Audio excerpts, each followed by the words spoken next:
KCN में आपका स्वागत है। मैं किंग हमीद। ಪ್ರತಾಪ್ ಸಿಂಹರವರು ಮಾನಸಿಕ ಅಸ್ವಸ್ಥರಾಗಿದ್ದಾರೆ. ಒಂದು ಕಡೆ ಅವ್ರನ್ನ ಪಕ್ಷದಿಂದ ಏನೋ ಒಂದು ಸಂಸದರಾಗಿದ್ರು, ಹಾಲಿ ಸಂಸದರಾಗಿದ್ರು, ಅವ್ರನ್ನ ಪಕ್ಷದಿಂದ ಸಂಸದರಾಗಿ ದೂರ ಇಡ್ತಕ್ಕಂತ ಕೆಲಸವನ್ನ ಮೊದಲಿಗೆ ಮಾಡಿದ್ದಾರೆ.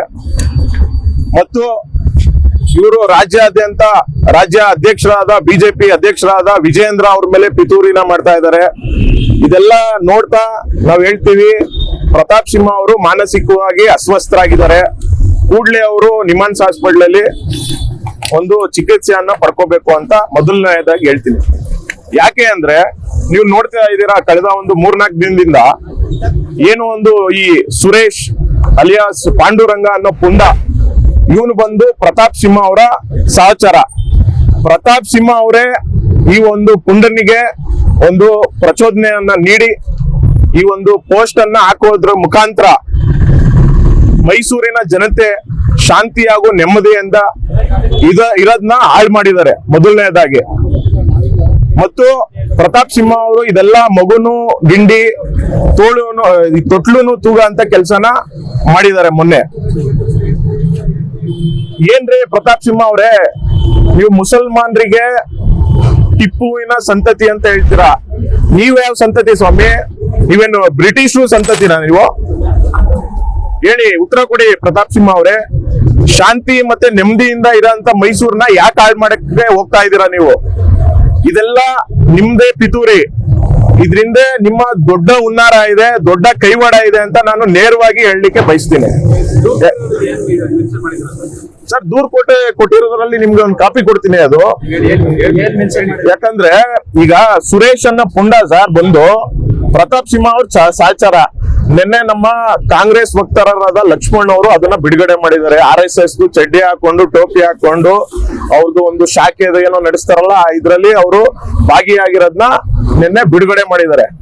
ಹೀಗಾಗಿ ಪ್ರತಾಪ್ ಸಿಂಹ ಅವ್ರಿಗೆ ನಾನು ನೇರವಾಗಿ ಆರೋಪನ ಮಾಡ್ತಾ ಇದ್ದೀನಿ. ಇದರಲ್ಲಿ ಪ್ರತಾಪ್ ಸಿಂಹ ಅವ್ರದ್ದು ಪಿತೂರಿ ಇದೆ. ದಯವಿಟ್ಟು ನಾನು ಪೊಲೀಸ್ ಇಲಾಖೆಗೆ ಆಗ್ರಹ ಮಾಡ್ತೀನಿ, ಮೊದಲು ಈ ಒಬ್ಬ ಪುಂಡನಿಗೆ ಮತ್ತು ಮಾಜಿ ಸಂಸದರಾದ ಪ್ರತಾಪ್ ಸಿಂಹ ಅವ್ರಿಗೆ ವಿಚಾರಣೆನ ಮಾಡಿ ಇದ್ರಿಂದ ಏನು ಹುನ್ನಾರ ಇದೆ ಅದನ್ನ ದಯವಿಟ್ಟು ಜನಗಳಿಗೆ ತಿಳಿಸೋಂತ ಕೆಲಸನ ನೀವು ಮಾಡಿ. ಮತ್ತೆ ಪ್ರತಾಪ್ ಸಿಂಹ ಅವರು ಮೊನ್ನೆ ಮಾಧ್ಯಮದವರು ನೀವು ಅಶೋಕ್ ಮಾನ್ಯ ವಿರೋಧ ಪಕ್ಷದ ನಾಯಕರಿಗೆ ನೀವು ಪ್ರಶ್ನೆ ಮಾಡ್ತೀರಾ, ಯಾರ ಬಗ್ಗೆ? ಸುರೇಶ್ ಅಲಿಯಾಸ್ ಪಾಂಡುರಂಗ ಅವ್ರು ಯಾರು, ಏನು ಅವ್ರ ಹಿನ್ನೆಲೆ ಏನು ಅಂತ ನೀವು ಇದೇ ಜಾಗದಲ್ಲಿ ಪ್ರಶ್ನೆನ ಮಾಡ್ತೀರಾ. ಆಗ ಈ ಪ್ರತಾಪ್ ಸಿಂಹ ಅವರು ಏನ್ ಮಾಡ್ತಾರೆ, ಅವ್ರ ಕಿವಿಲಿ ಏನೋ ಊದ್ತಾರೆ ಗೌಪ್ಯವಾಗಿ. ಅದ್ ವಿಚಾರ ಏನ್ ಹೇಳಿದ್ರಿ ಅದು ನಮ್ಗೆ ಮಾಧ್ಯಮ ಮುಖಾಂತರ ಅದು ಹೊರಗೆ ಬರಬೇಕು. ಯಾಕಂದ್ರೆ ನೀವು ಮಗುನ ಚೂಟದು ತೊಟ್ಲುನು ತೂಗೋದು ಇದನ್ನ ಮಾಡಬೇಡಿ ದಯವಿಟ್ಟು ಪ್ರತಾಪ್ ಸಿಂಹ ಅವರೇ. ಮತ್ತೆ ಈಗ ಒಂದು ವಿಚಾರ ಸರ್, ನಾನು ಮಾಧ್ಯಮದ ಮುಖಾಂತರ ನಾನು ಪ್ರಶ್ನೆ ಮಾಡ್ತೀನಿ. ಈಗ ಕೋವಿಡ್ ಇತ್ತು ಸರ್, ಕೋವಿಡ್ ಸಂದರ್ಭದಲ್ಲಿ ಇದೇ ಅಶೋಕ್ ಅವರು ಕಂದಾಯ ಸಚಿವರಾಗಿದ್ರು, ಮತ್ತೆ ಈ ಪ್ರತಾಪ್ ಸಿಂಹ ಅವರು ಸಂಸದರಾಗಿದ್ರು. ಕೋವಿಡ್ ಸಂದರ್ಭದಲ್ಲಿ ಇವರು ಡಬಲ್ ಮಾಸ್ಕ್ ಹಾಕೊಂಡು ಮನೇಲಿ ಮಲಗಿದ್ರು. ಮತ್ತೆ ಈ ಮೆಡಿಕಲ್ ಬೆಡ್ ಬ್ಲಾಕಿಂಗ್ ದಂಧೆ, ಬೇರೆ ಔಷಧಿಗಳ ದಂಧೆ ಎಲ್ಲ ಮಾಡ್ಕೊಂಡು ಇವರು, ಅದೆಲ್ಲ ನಿಮ್ಗೆ ಮಾಧ್ಯಮದವ್ರು ಗೊತ್ತು ಏನೇನ್ ಮಾಡಿದ್ದಾರೆ ಇವರು ಅಂತ.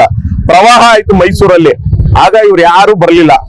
ಈಗ ಮೈಸೂರಲ್ಲಿ ಏನೋ ಇವ್ರು ರಾಜಕೀಯ ಬೆಳೆ ಬೇಯಿಸ್ಕೊಳ್ಳಕ್ಕೆ ಮತ್ತೆ ಇಲ್ಲಿ ಶಾಂತಿ ನೆಮ್ಮದಿನ ಹಾಳು ಮಾಡಕ್ಕೆ 1 ಅವರಲ್ಲಿ ಇವರು ಬೆಂಗಳೂರಿಂದ ಮೈಸೂರು ಬರ್ತಾರೆ ಸರ್, ಮಾನ್ಯ ವಿರೋಧ ಪಕ್ಷದ ನಾಯಕರು. ಈಗ ಏನಂದ್ರೆ ಪ್ರತಾಪ್ ಸಿಂಹ ಅವರು ಈ ವಿರೋಧ ಪಕ್ಷದ ನಾಯಕರಿಗೆ ಏನಂದ್ರೆ ಅವರು ಈ ಶಾಡೋ ಆಫ್ CM ಅಂತ ಹೇಳ್ತಾರೆ. ಬಟ್ ಈ ಪ್ರತಾಪ್ ಸಿಂಹ ಅವರು ಅಶೋಕ್ ಅವ್ರನ್ನ ಜೋಕರ್ ಆಗಿ ಮಾಡ್ಬಿಟ್ಟಿದ್ದಾರೆ ಮೊನ್ನೆ.